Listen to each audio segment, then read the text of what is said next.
Industry में पवन सिंह भी अपने दम पे जो है आगे बढ़े हैं। उनसे सुरीला गाना गाने वाला अभी वर्तमान समय में कोई नहीं है। पवन सिंह से सुरीला गाना कोई नहीं गा। बिहार के सबसे बड़े पत्रकार मनीष कश्यप भी मान गए कि पवन सिंह की आवाजों में दम है। जी हाँ दोस्तों, सभी पवन फैन को मैं ये कहना चाहूंगा कि 1 घंटे में जो कि 60,000 से ज्यादा का व्यूज हो चुका है।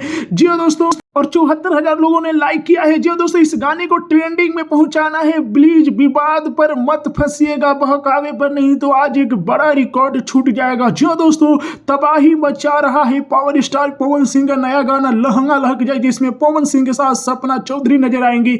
वहीं पर आप लोग देखेंगे तो ट्रेंडिंग से खेसारी लाल यादव का गाना 2 से 3 पर आ गया, लेकिन पावर स्टार पवन सिंह के जन्मदिन स्पेशल गाना 21 मिलियन के साथ अभी भी 1 नंबर ट्रेंडिंग पर गया है। तो 2 नंबर ट्रेंडिंग पर जो कि पवन सिंह के आज रिलीज हुआ गाना वायरल भोजपुरी पर, जिस गाने का बोल है लहंगा लहक दे, जिसमें सपना चौधरी से जल्द पहुंचाना है। जी दोस्तों, पवन सिंह के आप लोग नया फोटो देख रहे होंगे, तो यही बड़ी अपडेट आ रही है कि 1 घंटे में जो कि 60,000 से ज्यादा का व्यूज प्राप्त किया है, 74,000 से ज्यादा लाइक है। टीजर जो कि 2 नंबर ट्रेंडिंग पर है।